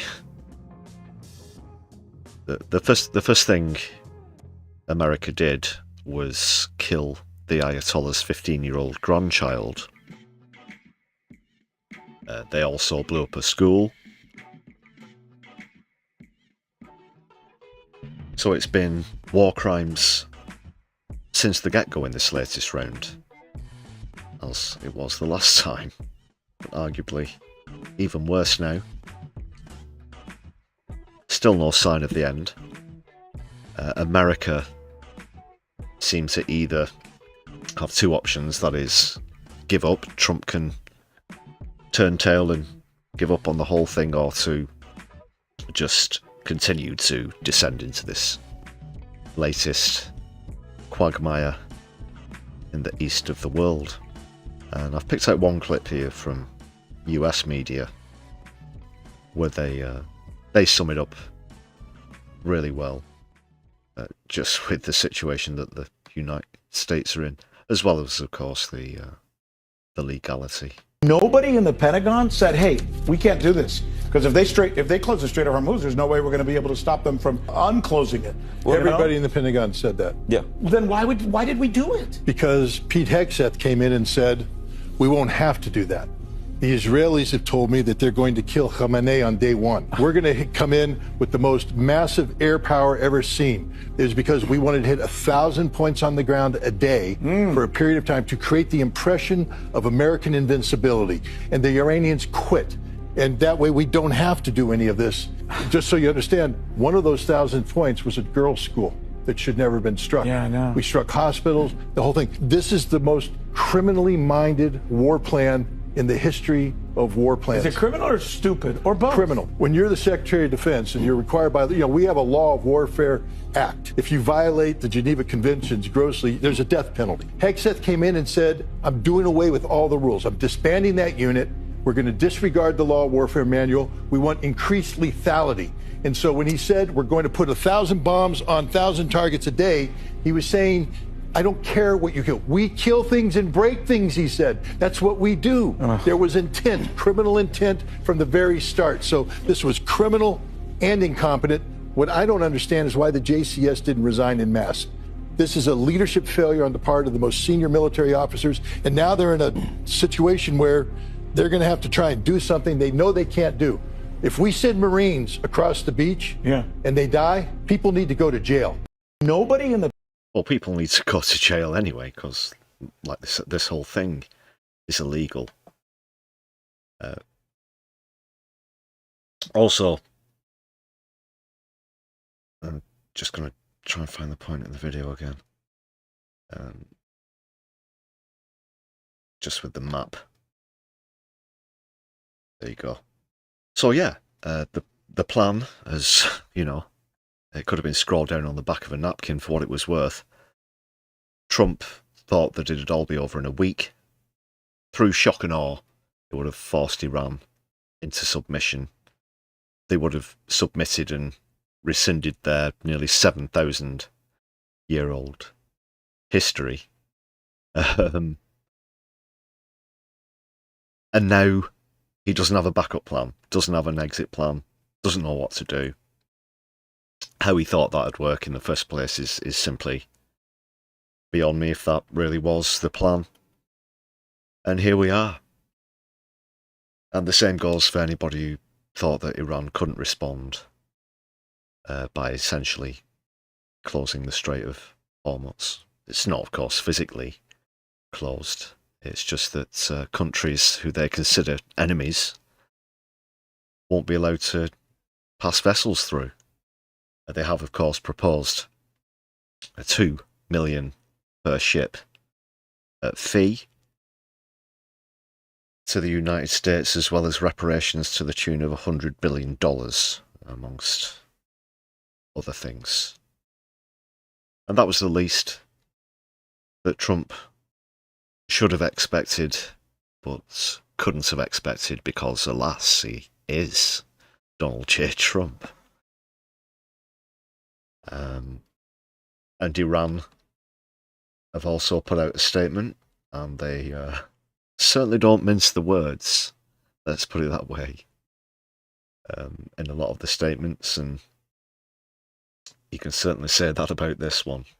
ترامپ رئیس جمهور آمریکا بارها ایران را به عملیات زمینی و اشغال برخی از جزایر در خلیج فارس تهدید کرده است. شکی نیست رئیس جمهور آمریکا با فشار سازمان تروریستی موساد به دلیل سوابقش در پرونده اپستین بازیچه دست نخست وزیر رژیم صهیونیستی در جنگ و تجاوز به ایران شد. رئیس جمهور آمریکا که معروف به دروغگوترین رئیس جمهور کشورهای جهان شده است و هیچ ثبات فکری و گفتمانی ندارد، به هیچ عنوان قابل اعتماد نیست و متاسفانه سران آمریکا به کسی اختیارات فرماندهی نیروهای مسلح را واگذار نمودند که به دلیل بی‌تعادلی، موضع‌گیری‌ها و تصمیمات خطرناک و غلط ارتش آمریکا را وارد باتلاق مرگ نموده است. رئیس جمهور آمریکا ثابت کرده تنها زبانی که میشناسد زبان زور است. در مقابل تهدیدهای اخیر ترامپ مبنی بر عملیات زمینی یا اشغال هر نقطه‌ای از سرزمین‌های ایران که البته آرزویی بیش نیست، اعلام می‌داریم رزمندگان اسلام مدت هاست در انتظار چنین اقداماتی به سر میبرند تا ثابت نمایند که تجاوز و اشغال نتیجه‌ای جز اسارت تحقیرآمیز و قطعه شدن و مفقود شدن متجاوزان را در بر نخواهد داشت و فرماندهان و سربازان آمریکایی خوراک خوبی برای کوسه های خلیج فارس. Just, basically, you're a lying nonce, and if you come here and put boots on the ground, then you're going to get some. Do you want some? Do you want some Trump? Well, come here and get some. That's pretty much that pretty much sums up the statement. He wasn't holding back. No quarter held in that statement.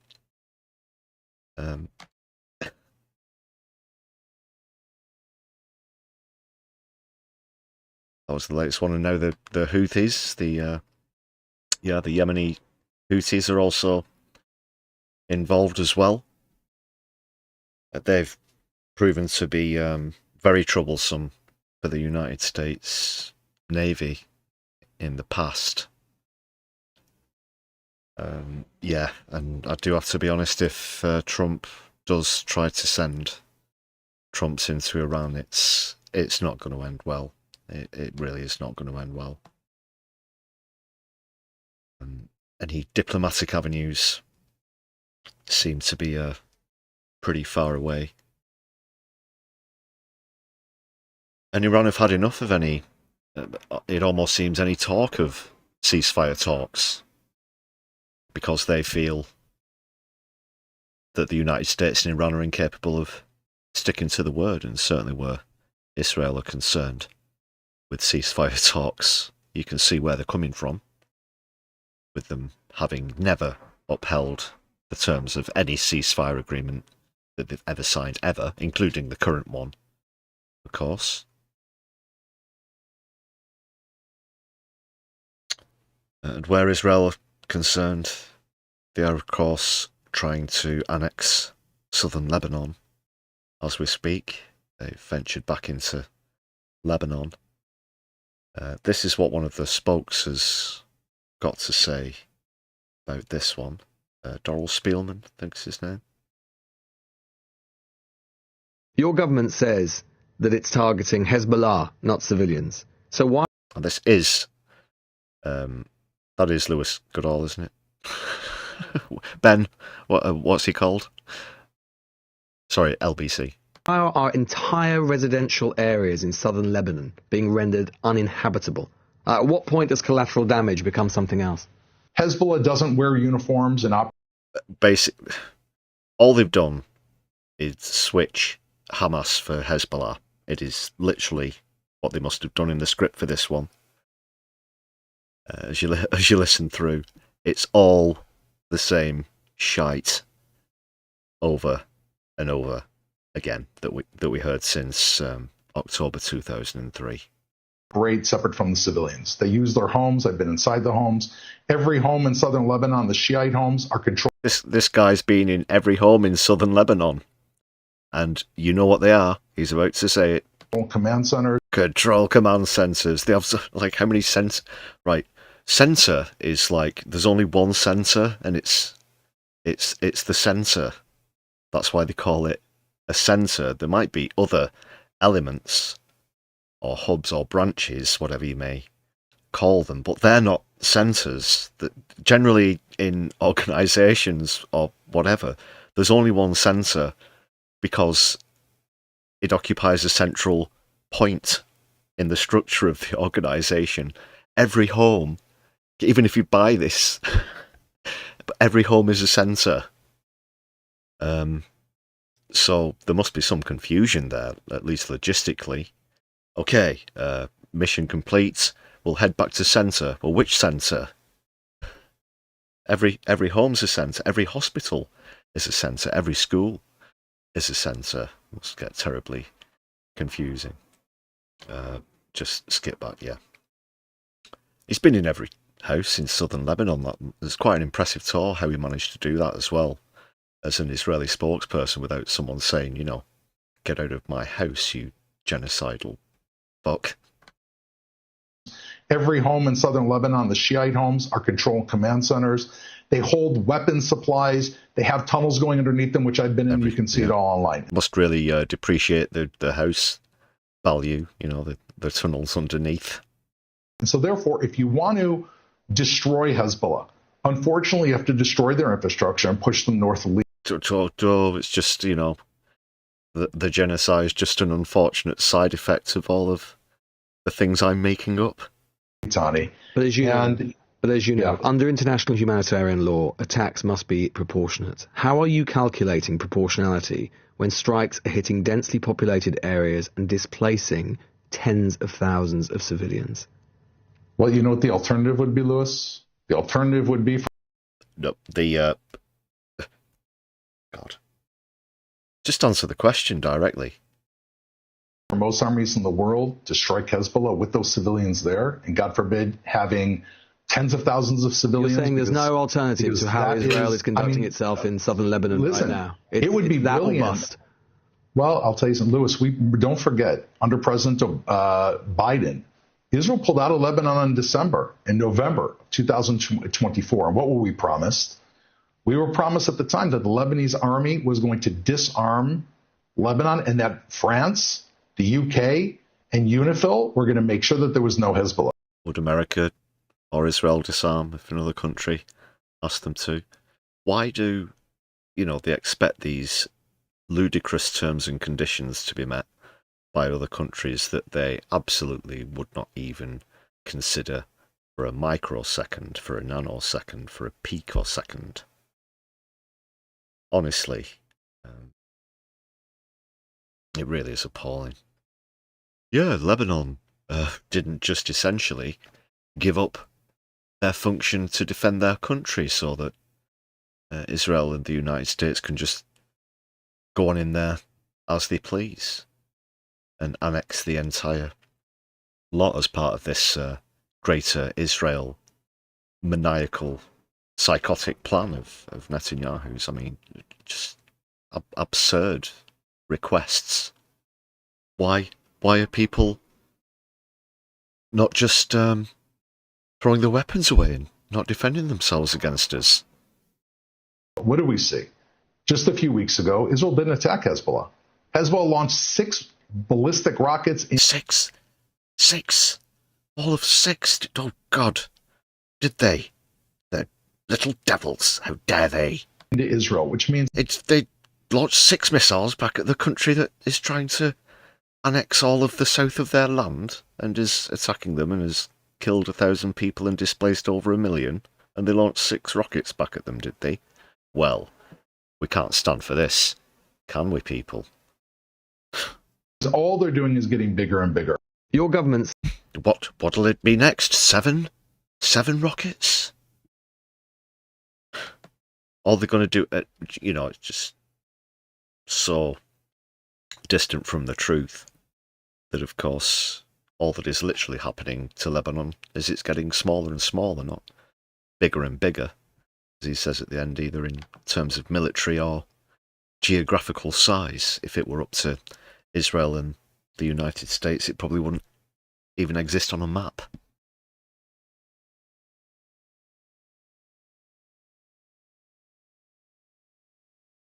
But moving on, sticking with the Middle East, but towards matters in Palestine. And I did mention Hamas there, of course. You might have seen these clips that have come out with Netanyahu being investigated for corruption. The topic of whether or not he's been funding Hamas has been put to him formally by the authorities, and the footage has been leaked. It appears here in this clip that Netanyahu himself personally admits that, tries to convince the police that it is part of a very secret, convoluted plan that they can't share with anyone, and that the information that you're about to see in this footage on the Brews at 10 live stream on my left eye, coming to you from the northwest of the UK, that conversation should have never left the room, but it did, and here it is for your consideration. How's about this?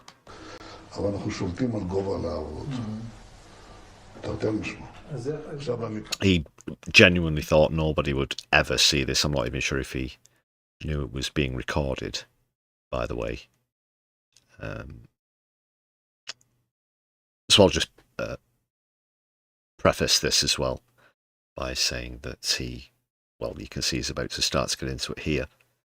He funds Hamas because then it means that he can control them in this bizarre, twisted scenario we're going to try and spell out. The public blames Netanyahu for October 7th as the one who fed the beast. He did not create Hamas, but he fed it. Netanyahu, who is against peace and who is against having a Palestinian state, dealt with Hamas for a long time as a strategic friend. יש לנו כאן שכנים, הם אויבים מרים שלנו. אני מעביר להם מסרים כל הזמן. אני מטעה אותם, אני מעריך עליהם, אני מהתל בהם, משקר להם, ואחר כך נותן להם מכות על הראש. It was important for him to keep Gaza under the control of Hamas and keeping the West Bank under the control of Fatah and preventing them from being united in any way. In order to do so, Netanyahu was all the time helping Hamas to survive.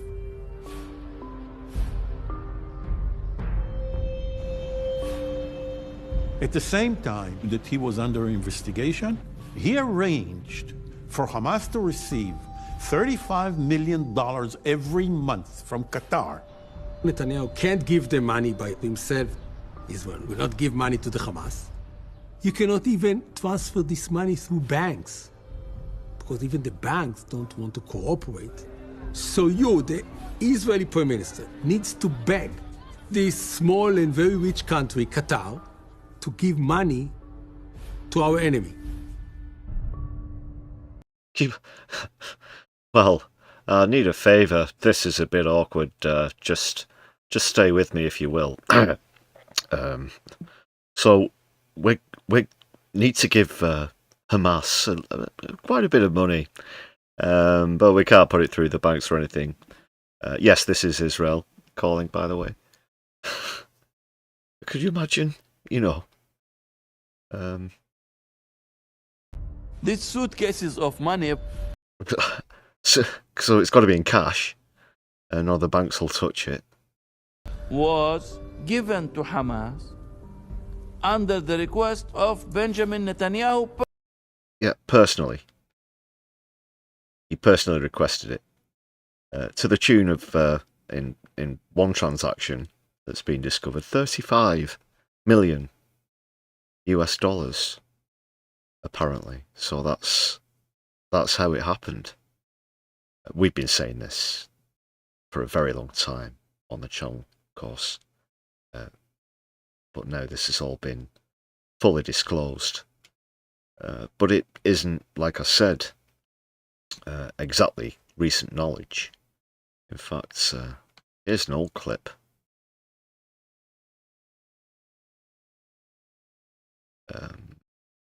From the States, from Ron Paul. Got this here.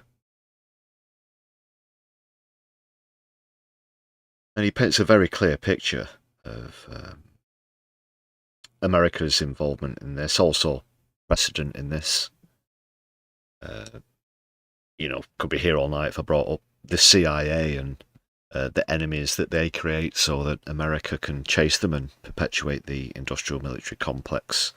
Of course, Al-Qaeda, ISIS or ISIL, whichever you prefer, ad nauseum.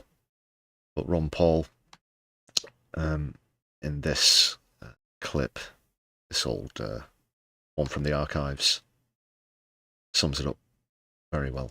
What's happening in the Middle East, and in particular with Gaza right now, we have some moral responsibility for both sides in a way, because we provide help and funding for both Arab nations and Israel. And so we definitely have a moral responsibility, and especially now today, the weapons being used to kill so many Palestinians are American weapons, and American funds essentially are being used for this. But there's a political liability which I think is something that we fail to look at, because too often there's so much blowback from our intervention in areas that we shouldn't be involved in. Hamas, if you look at the history, you'll find out that Hamas was encouraged and really started by Israel, because they wanted Hamas to counteract Yasser Arafat. And you said, well, yeah, that was better then and served its purpose, but we didn't want Hamas to do this. So then we as Americans say, well, we have such a good system, we're going to impose this on the world. We're going to invade Iraq and teach people how to be Democrats. We want free elections. So we encourage the Palestinians to have a free election. They do, and they elect Hamas. So we first indirectly and directly through Israel help establish Hamas. Then we have election. Then Hamas becomes dominant, so we have to kill them. It just doesn't make sense. During the... And this, again, this is some backward internet. Oh, sorry, the wastelands of the internet coming up with this theory. This is from the US House. This went out live. You can see there on the clip. And again, all out in the open, exactly as they said in the previous clip. That is the tactics being to keep West Bank and Gaza separate, Hamas being created to take on the late Yasser Arafat, of course, who was the former leader of PA. The 80s, we were allied with Osama bin Laden, and we were contending with the Soviets. It was at that time our CIA thought it was good if we radicalized the Muslim world. So we financed the madrasa schools to radicalize the Muslims in order to compete with the Soviets. There's too much blowback. There's a lot of reasons why we should oppose this resolution. It is. Yeah, they've created this situation themselves. They've essentially tried to create this geopolitical drama or theatre, or they think that, they can set the stage and choose the plots, the cast, the characters, the fucking dance routines, whatever, the whole shebang. But alas, it's gone awry. And they didn't predict, for example, here in 26, that Iran would be so capable of defending themselves, for example, that groups like the Houthis, Hezbollah, so on and so forth, would have such resolve. It's not going to plan. Not that it was a very particularly good plan in the first place. So there you go, yeah, this isn't some tin hat stuff. That was the US House.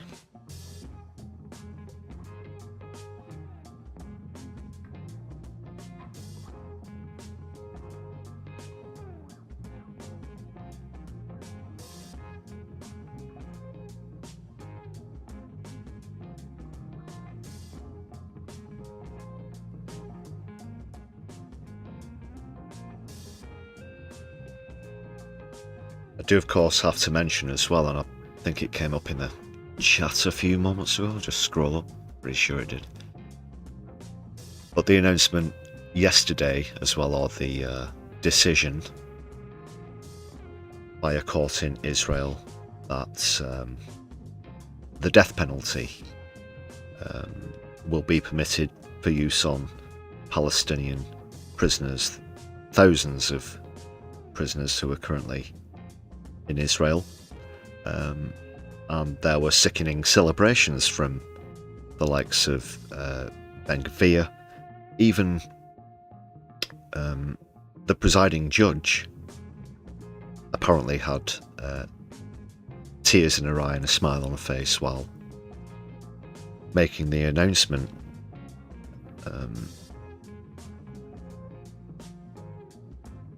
Anybody who dare still deny that this is an apartheid state, all I can say is, how dare you?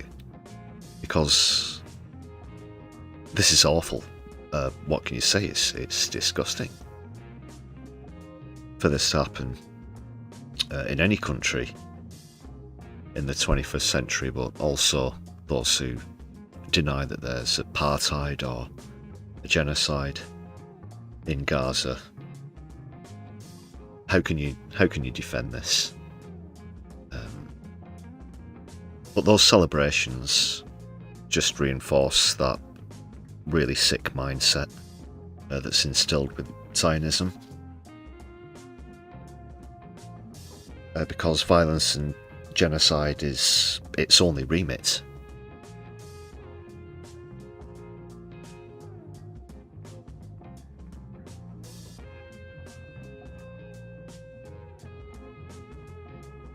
Just scrolling through the chat now. Yeah, undeniably beyond an apartheid state now. 100% correct, Graham.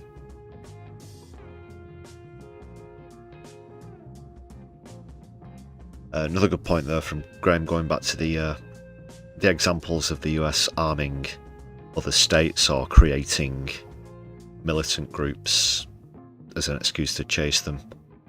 Yeah, back in the 1980s, the United States gave chemical weapons to Saddam Hussein to use. That was against the Kurds, and he, of course, did.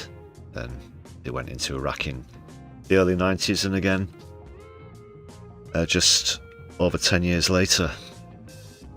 Yeah. The great comedian Bill Hicks used to do a great bit about that as well, of course, when referring to the first Gulf War.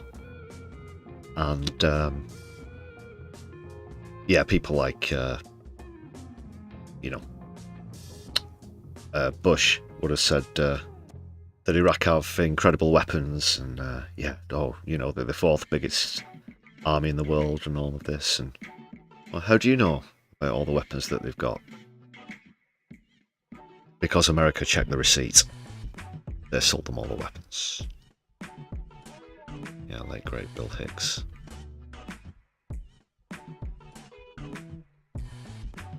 There was no plan. Yeah, that's right, Doc. Scribbled on the back of a napkin or a fag packet. Maybe Donald Trump just records whatever nonsense he mutters in his sleep. He listens back to it the day after, and he goes for it.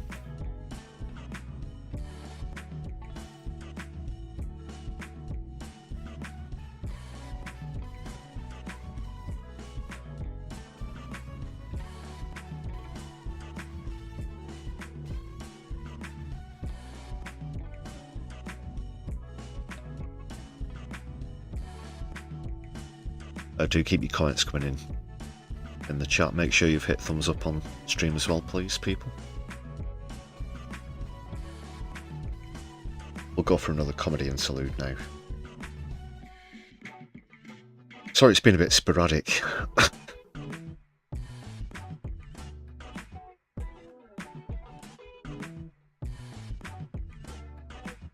Yeah. lot to get through.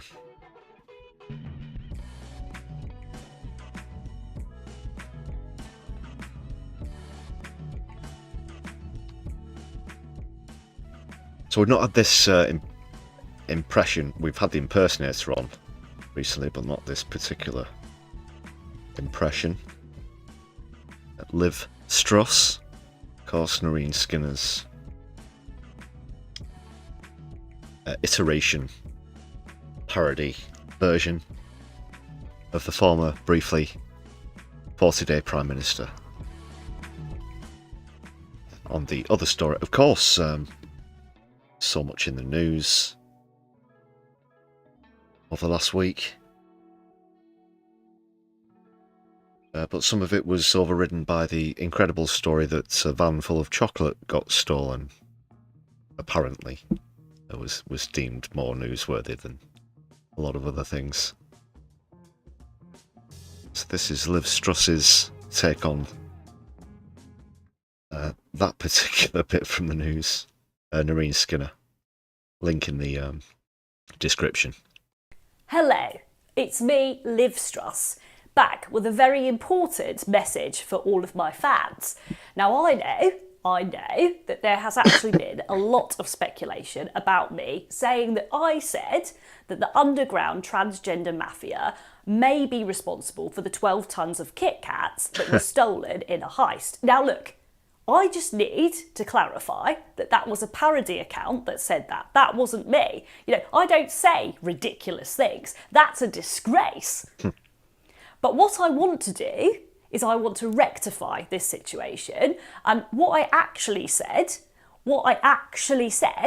was that the underground transgender mafia are most definitely responsible for the 12 tons of Kit Kats that were stolen in a heist. You know, that is true. There's no if or may about it. It's absolute truth. You know, it's factual. The facts are in the Kit Kat. Don't trust anyone who eats them. They disguise themselves as chocolate, but underneath they're actually wafers. Pointless, weak, and woke. Woke to the core. Of course, the transgender mafia will be all over them. Makes sense. Look, I know the truth. Just ask good old Livy Lou. And don't even get me started on a Scotch egg. Anyway, take a break and don't eat a Kit Kat. Oh God, I wish the real Liz Truss would take a break. Good stuff from Noreen Skinner. Like I said, yeah, link in the description if you want to check out more content.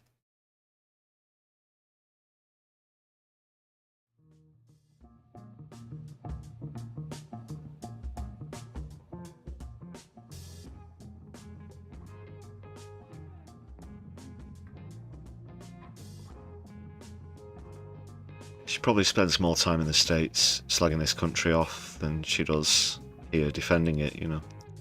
Yeah. Just another grifter, not a very bright one, absolutely.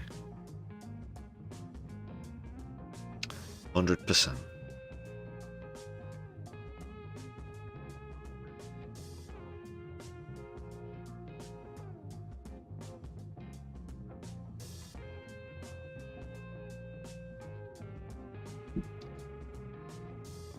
Okay, people, time to thank all of the members once again. Nice to see a lot of members on stream as well this evening at 226 now. Getting mighty close towards the goal, 250. Please do keep renewing your memberships as well. That's really important in helping us get towards that target.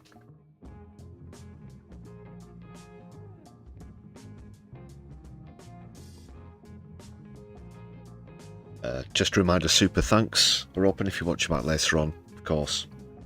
There's a Buy Me a Coffee page in the description of any content on the channel, and please do consider gifting us some of your hype points if you're watching on a mobile device. We do appreciate all of the support that we get on the channel. If you're not a member at the moment, it's just 99p for a standard membership. Fraction of the price of a taste hot beverage. Hit the join button if you want to see some of the benefits.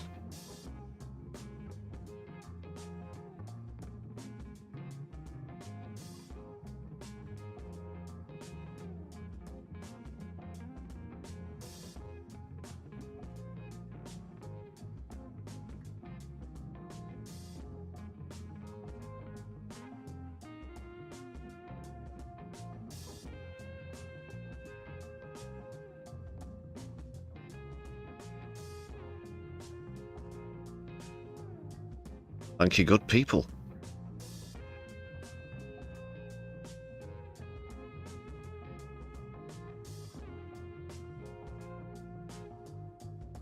Just searching who to raid into, and we'll be calling it a night pretty soon here. Don't go anywhere. Stay put.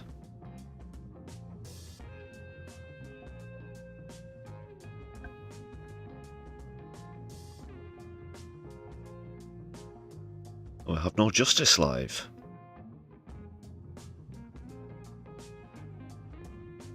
So yeah, we will raid into the excellent Eleanor at No Justice. Do subscribe, give us a shout out when we get over there. Great content.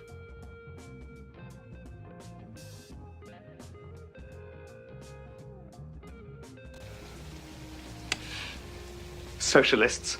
Oh my God.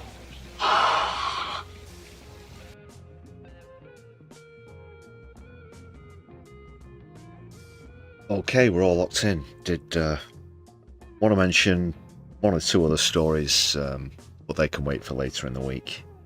I got through as much as we could this evening. Thanks for joining me on stream, everybody. You've all been fantastic and cordial in the chat, as always.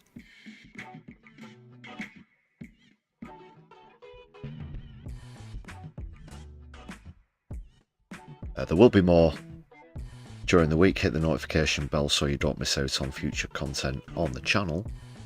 But for this evening and for this stream, all that remains for me to say is power to the people, pre-Palestine, Lebanon, Sudan and Yemen. Don't let the bastards grind you down. Don't watch the news, be the news. And my left, I'll be seeing you soon. Good night, people.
The door is open and you can leave.